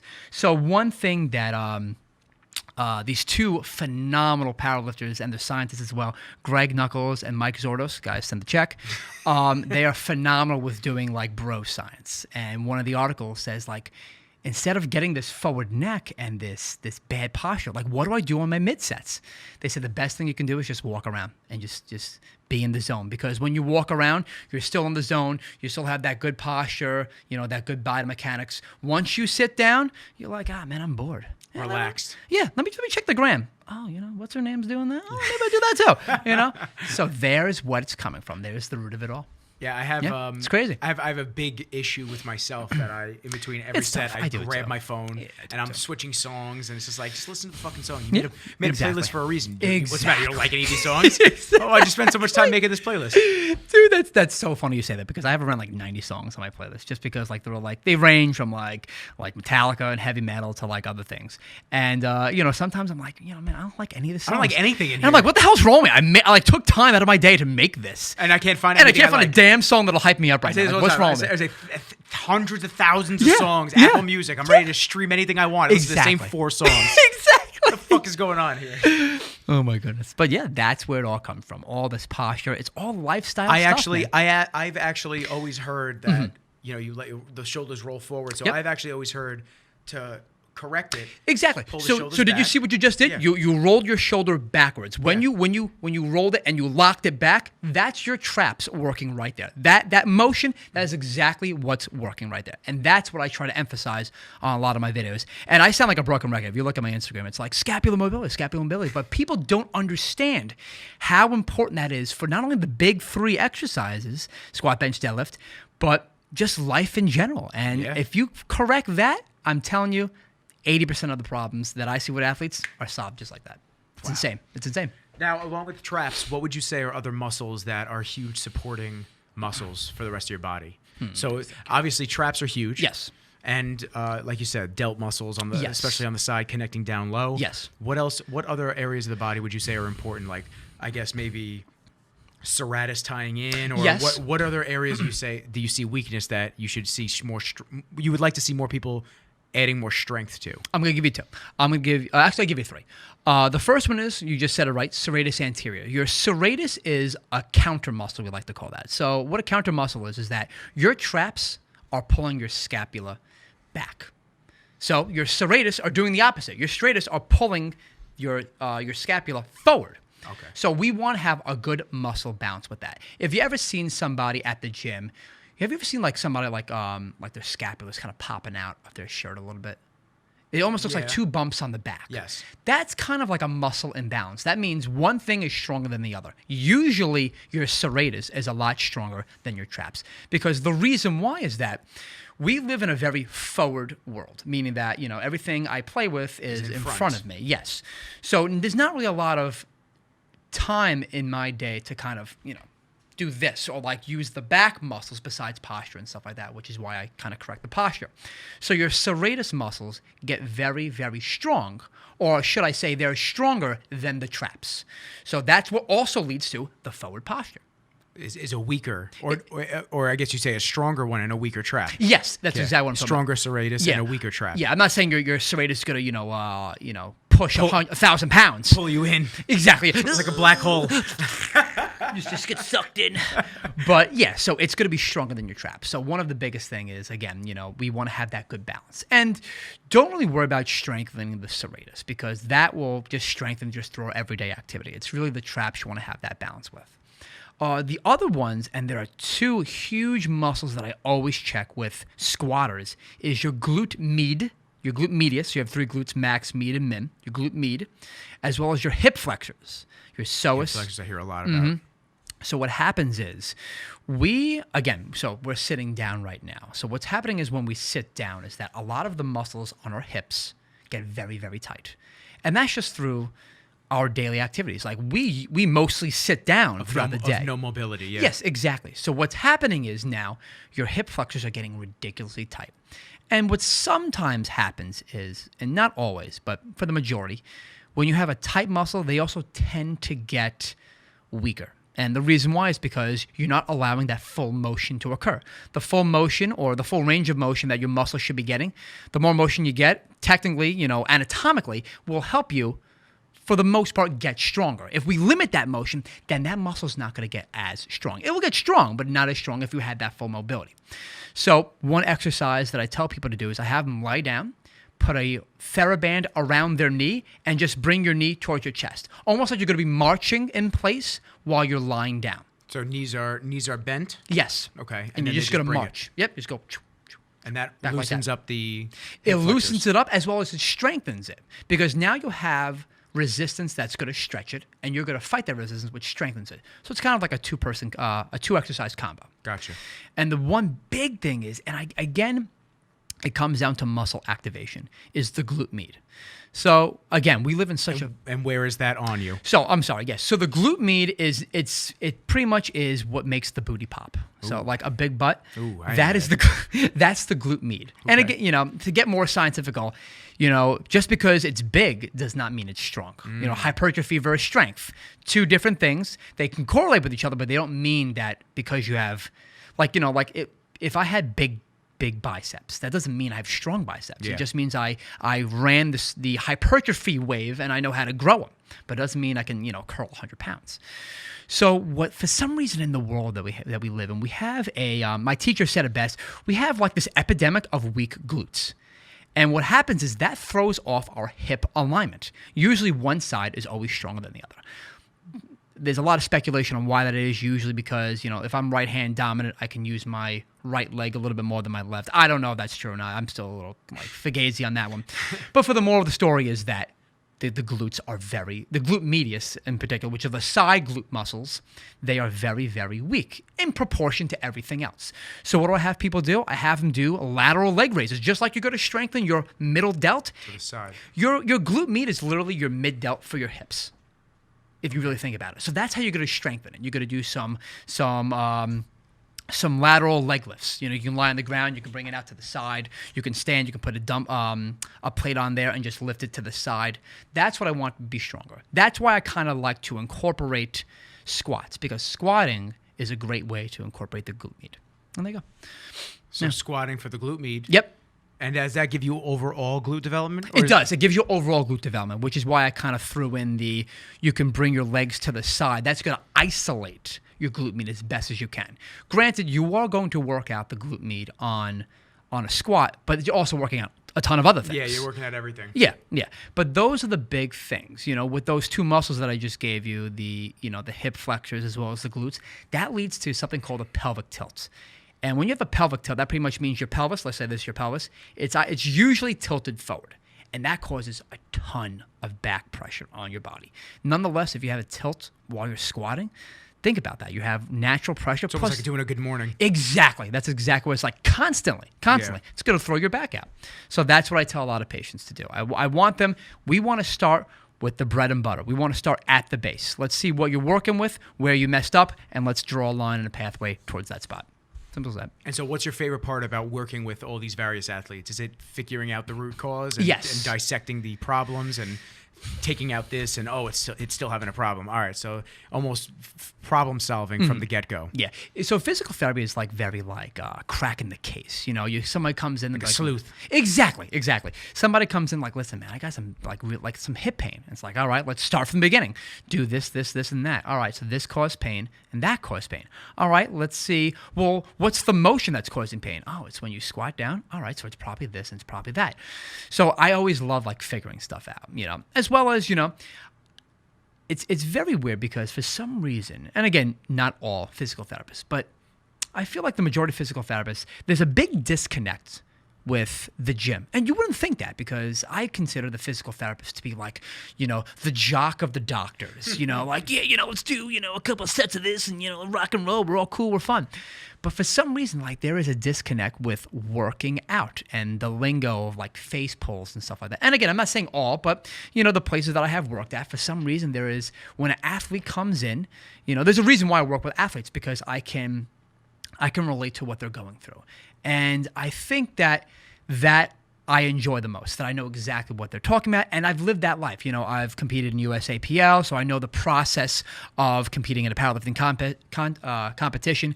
I study bodybuilding. I have never done it before, but I know exactly, you know, the root of it all, what you're looking for. So I think that relation of, you know, a patient coming in and them getting hurt and knowing exactly what I have to do, both mentally and physically, and to see the gratification of them, I think that's the best thing in the world.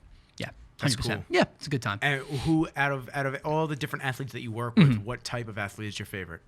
Because you have to have you have to have a favorite. Yeah. Is it a powerlifter? Is it a bodybuilder? Do you get to work with football players? And I do, yes. Yeah, so I also work with a lot of like athletes, so like baseball players with that like, you know, shoulder problems just from the Tommy John and shit, Tommy John, elbow. Exactly. Yep, absolutely. I'll tell you what the most patients I see. Yes, out of the groups. Who do you see the most? I see a lot of CrossFitters. Oh, I no. know. And I don't like to bash CrossFitting because I like the concept. He's on of the record. CrossFitting. I know. Yeah. Here we go. I'll let it be known that, and the reason why, and it's crazy because they did a phenomenal study about what is the most at risk of getting hurt. Is it weightlifting? Is it bodybuilding, powerlifting, or CrossFitting? The big one was powerlifting, and that makes perfect sense. Oh my God, all for one. Oh my God. Jesus Christ. Stay there. We'll put him over here. My God. You'd be good. You're Italian, man. You talk with your hands. Yeah, exactly. Oh, but the reason why powerlifting, because it makes sense. You know, you're working at 90% of your rep max, or sometimes even more, or one rep max, all the time. You know, so that's the reason why they're at risk of getting hurt more. But the reason why, and this is again more of like a political thing, on why people on CrossFit are getting hurt more is because to get a CrossFit certification, it's actually very simple. You just go online, you read a book, and you take the test. It's very, very generic. There's no in-person testing. There's nothing like that. There's no assessment, exactly. So what they're tending to find is a lot of these quote-unquote CrossFit gyms, they have trainers there that don't really... And it's unfortunate because, you know, it's you're technically, you might be hurting somebody, you know. They don't know, you know, the methods of, you know, the workout world. They don't know the load. You know, the other day, I had a patient that hurt her back deadlifting, and her coach taught her how to do it. And I'm like, just out of curiosity, like, let me see you deadlift, because that's what you really want to start off with. If they hurt themselves doing a movement, you want to see the movement first, because you can strike them all you want, but if the movement sucks, yeah, what are we doing? Yeah, you're not doing anything. Now you have to fix the movement. Exactly. So I'm like, let me see what's going on over there. This woman, she was like rounding her back, and I'm like, oh, you know, like, who taught you that? I'm like, well, you know, my coach. And I'm like, all right, let's start from the beginning. Let me show you how to rip this thing off the floor, you know? And through, you know, working and stuff like that, working with her, she got so much better. She got stronger. And, you know, at the end of the day, you know, if I can really stress anything, you know, I just you know what you're doing, because you can potentially hurt somebody. You know, I see people, you know, cleaning and pressing. And again, I have nothing against those motions. It's cringy, man. Some of the videos I see. It is, man. I'm like tearing their wrist and shit. This? Like, why is the coach just watching him do this? Like, what are you doing? If I saw somebody in my clinic ripping stuff like that, I'd be like, dude, put that down right now before you get hurt and I'm in so much trouble. But for the most part, like, you're going to get hurt. And like, I'm sued forever. Exactly. So, that's what I think is, that's my, again, I don't hate CrossFit. I like it. I enjoy it. I do the Murph every year. I think it's a phenomenal thing. What's the Murph? So the Murph is for on Memorial Day, to show respect to the people that are in service. You do this workout, and it's when you wear a 20-pound vest for guys, 12 pounds for girls. You run a mile. You do, oh man, and I apologize for people that are about to rip me a new one, but I believe it's 300 squats, 200 push-ups, 100 pull-ups, and then another mile. Oof. It's tough. Again, I do it for just the respect of it and stuff like that.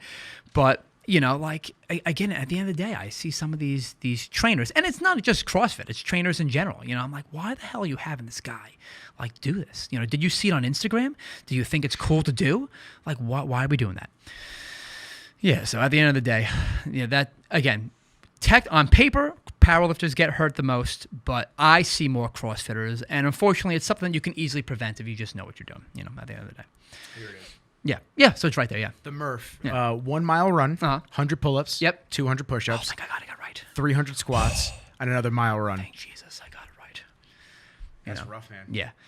But yeah, I see some of these WODs every day, and I'm like, who fabricated this? There's this great thing called the turkey trot. Have you ever heard of turkey trot? No. So it's pretty much like, I think, like a 3-mile run. Depends upon the town.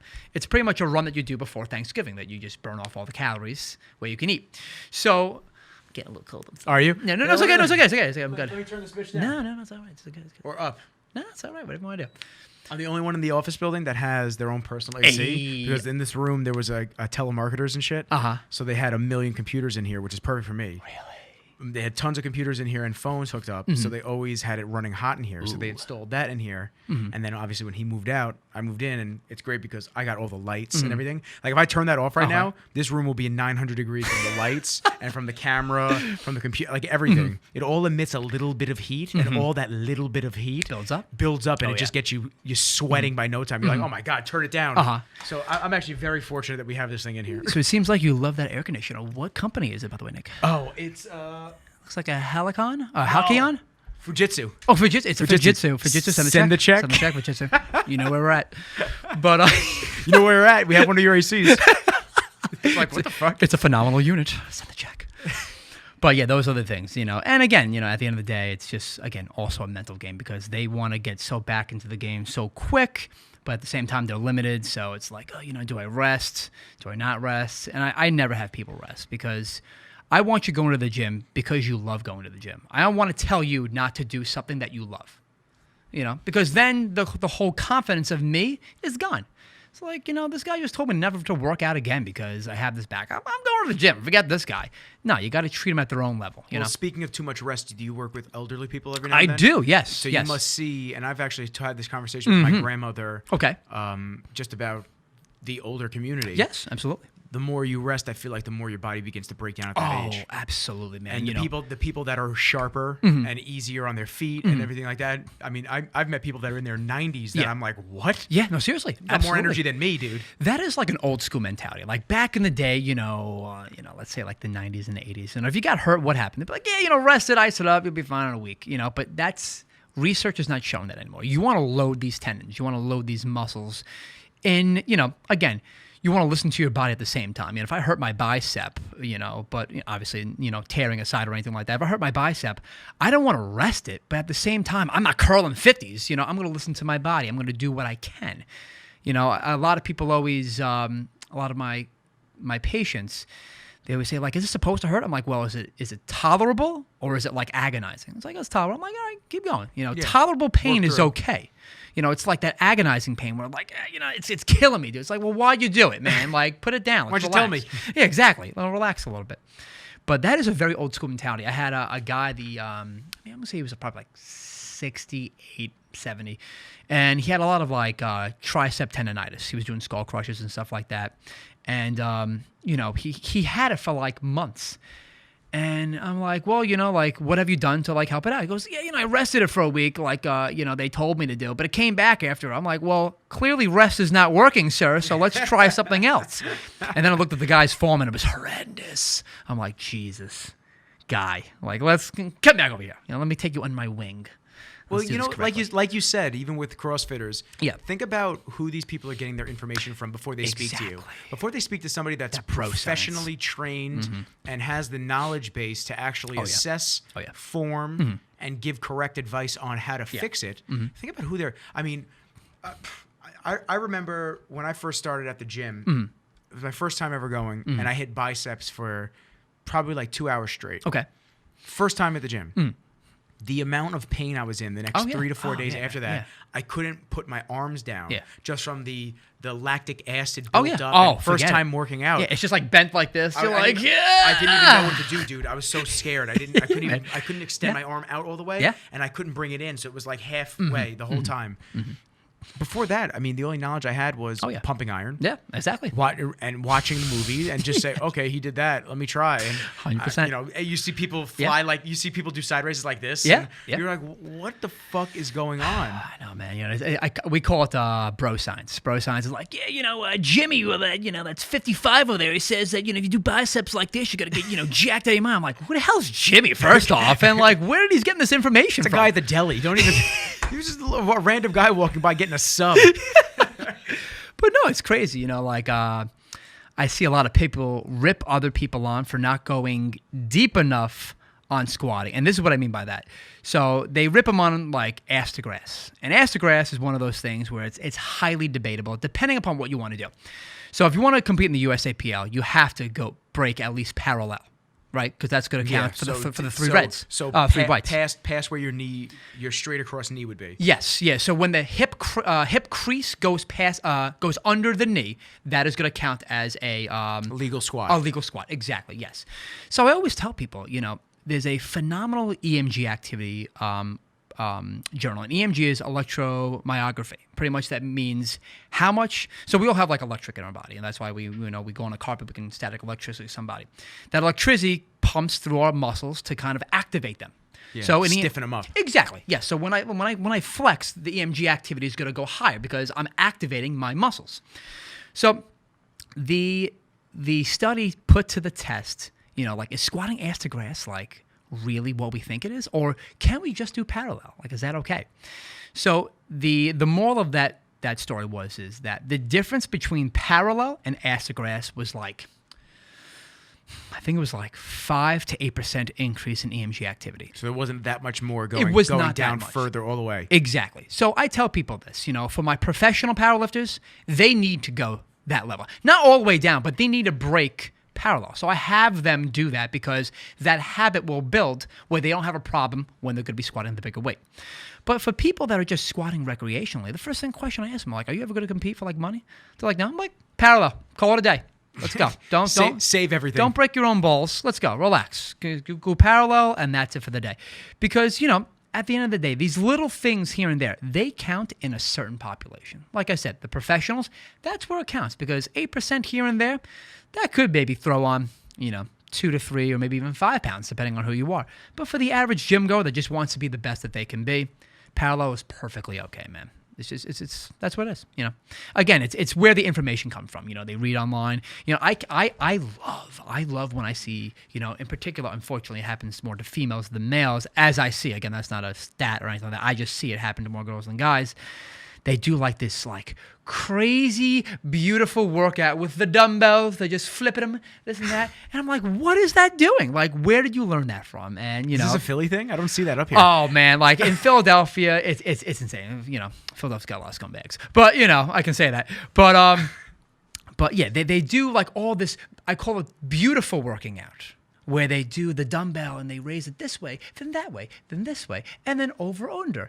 And I'm like, why are you doing that? They're hitting every angle. Yeah, hitting every angle. But what I'm trying to say is that beautiful lifting is not functional. It's not realistic. Why do that when you can just do a couple of lateral side raises and this and that? You're either doing it because you saw it on Instagram or you're going to put it on Instagram, one or the other. So, yeah. Yeah, that's the world we live in, dude. It's crazy. Once again, as we said in the beginning, it's an interesting fucking world. Yes, yeah. So let me ask you, John and I, who's right there, unfortunately not here, but right there in spirit, we don't know much about powerlifting. Okay. Really? So I'm surprised. Yeah, we don't. Okay. Bodybuilding, that's really okay. Okay, sorry. get the muscles big. And, Yeah, that's fine. And if you decide to lift heavy in between, then good for you. There you go. But why don't you break down to me a little bit about powerlifting? What got you into it? Competing? Gotcha, What that's like, and then of course just maybe a little bit of the science behind each lift. Told you. Yeah. So I'll start with the science behind each lift. So the 3 lifts are the squat, the bench, and the deadlift. And again, for USAPL lifting, for the bench, what it is that you lift it up, you wait a second until the judge tells you to bring it down. Bring it down. You hold it there until he says lift. You lift it up. Good control. You rack it. That's going to be 3. Again, they are looking for symmetries. So if the bar is going up like that, you're probably going to get a red. And what I mean by a red, it means that there are 3 dots. So there are 3 judges. 3 judges sit around. Yep, exactly. One on one side, one on the other side, and one looking head on. And each one are looking at different critiques. 2 out of 3 whites, you're good to go. 2 reds or more, it's a no-go. You got to keep on doing it. And then you have the bench. I'm sorry, I already said bench. Then you have the squat and then the deadlift. For the squatting, your hip crease must be below the knee. That is considered a good squat. Bring it up. Again, the control, the symmetries, as well as the deadlift. The deadlift is more of time, meaning that a lot of people lose points on they'll lock out real quick and then they'll drop it. They want to see control. They want you locking it out for at least a second and then bringing it down. Okay. So that's what powerlifting was. How did I get turned on to powerlifting? I've been working out for a while, and I think I've been working out ever since I've known you. Or at least I started that when I got there. And it was just another thing that I wanted to deal with. I started to see powerlifting on the rise.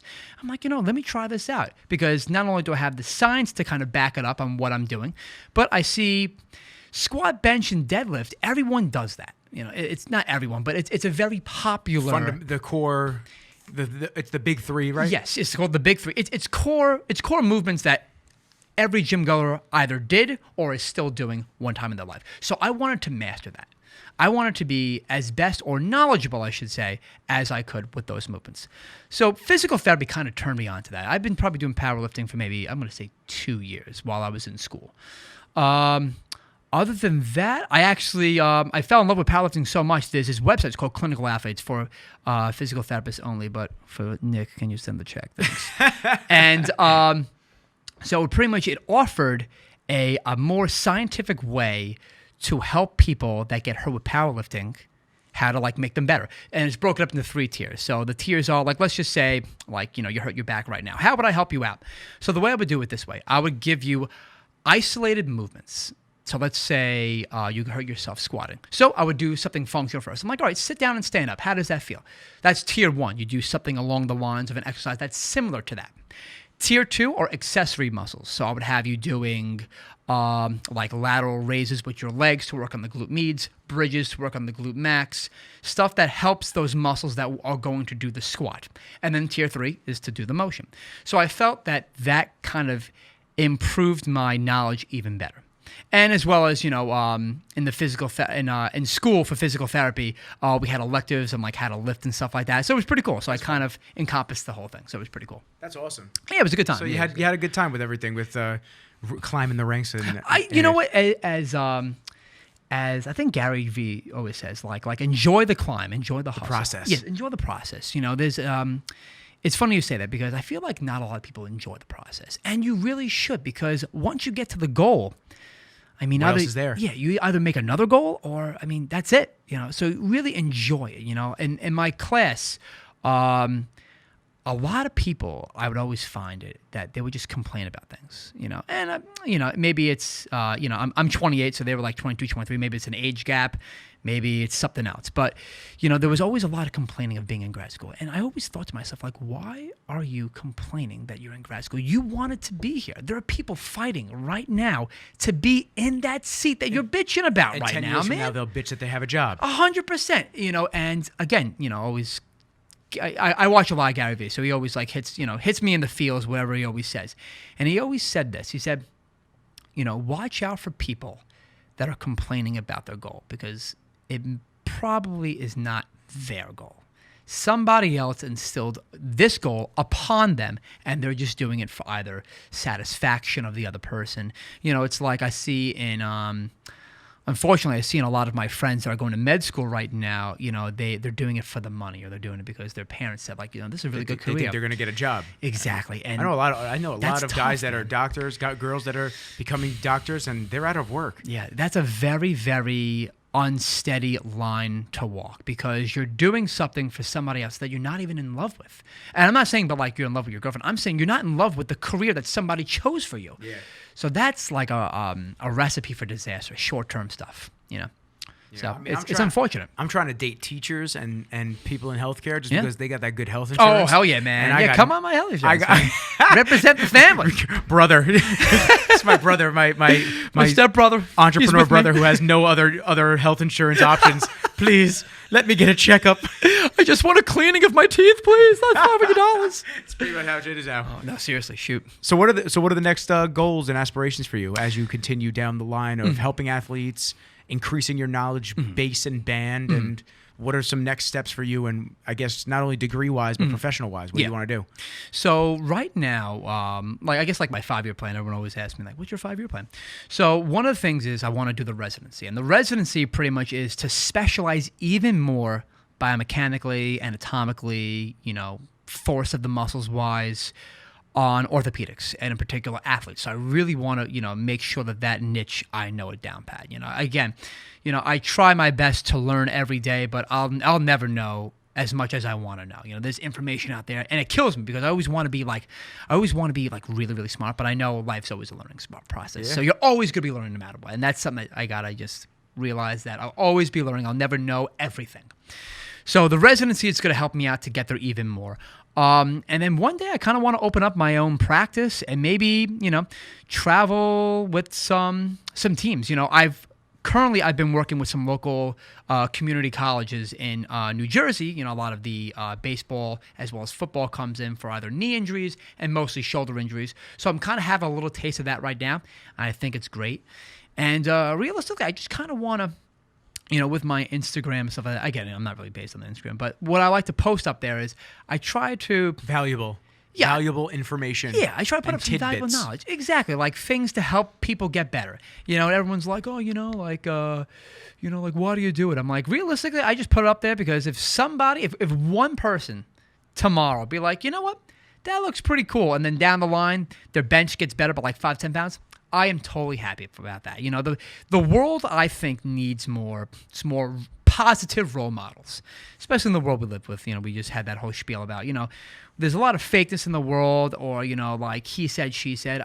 There should be more positivity to be like, hey, this is going to help you achieve your goals. And that's something that I always wanted to strive to be, I always liked superheroes when I was a kid. I would like Superman, Batman, everyone like that. And I always wanted to be them. And I'm like, do I need a superpower to be them? Or can I just be me that helps one person a day? So that's what I strive to do. I try to just help out the weightlifting world get those gains and get better. It's really simple as that. I love that. And then I'm over here liking villains like some conceited asshole. Listen, man, this could be a thing. The hero and the villain. One, two different perspectives. Hey, at the end of the day, I'm a huge Star Wars fan. I don't know if you like Star Wars, but there was a scene. I got my tickets to go see. Do you? Yeah. Oh, me too. I'm excited. I'm not huge into Star Wars, but I like it enough where I'm going by myself. I said, fuck it. I got one thing. I got one seat. I'm just like, whatever. Anybody? No, I didn't feel like asking. Do you want to go? Do you want to go? I was like, nah, I'll just go by myself. Hey, listen, opening man, night. You got to do it yourself sometimes. But in one of the movies, Anakin is talking to Emperor Palpatine, and then Anakin finally finds out. Spoiler alert, but 12 years ago this movie came out, so you better watch it now. Anakin finds out that Emperor Palpatine's like working with the Sith. He's like, how'd you do that? And Emperor Palpatine goes, in order to be a great person, you have to understand both the Sith and the Force. And that's why I kind of like science, because there's always a devil's advocate paper, meaning that like the other day I read, somebody thought that posture didn't mean anything. And I'm like, this is ridiculous. But you know what? Let me read it because I want to understand where they're coming from. The world, we need to question everything, especially in the science world, because if we just keep it and take it as they say, nothing will ever get solved. Nothing will ever get solved. So I love papers like that kind of grind the gears a little bit. Defy it. Exactly. And like I said, you need more people that defy things, because that's how we really learn, by questioning things like, maybe squats really does do blank, instead of what we thought it was. And then you have to kind of rethink everything and retest it. And that's like the scientist in me that like, maybe we were wrong this whole time. Let's rethink all this stuff. So it's pretty cool. That's dope, bro. Yeah, it's pretty cool. I fucking love that. I love seeing the journey, and I'm glad that I'm able to watch it, and I'm glad that we could have you on, or I could have you on, because fucking John's out here. It's all good, yeah. I don't know if you've been listening. We got Tame the Beast. Tame the Beast. They do. Oh God, I just always start with the nut butter. They have lotion for your balls. They have soap bars. Keep they have it fresh. everything. So let me ask you: you got a gym bag? You go to the gym with? I do. Yes. Okay. What you got?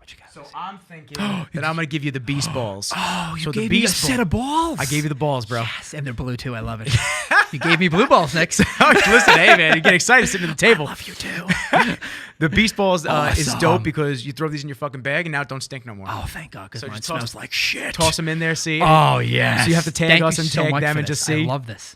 And I know I still said I got to do actual. Yeah, right. Amazing. It's Holy dope. cow, that smells good. We still got to do an actual giveaway with some of the products they gave us on there, but I wanted to give some of the guests come on, show Thank my you, man. I appreciation for appreciate you it. coming on. Yeah. And Hope you like mine too. yeah, dude, I fucking All love for it. one. What's his name? All for one. He's from My Hero Academia. Highly recommend it. And send the check, Japan. All right. And you got me my Thanos with which I'm gonna put a little plant in there. A little ficus. Little ficus. Something, it's add a little touch to it. Besides the Spruce nut this butter. spruce this place up besides nut butter on my desk. But I'm gonna kick this outro off because John is not here to kick it off. Absolutely. So thank you everybody for listening to another episode of The Voice and Rizzles, joined by my man Anthony. Peace.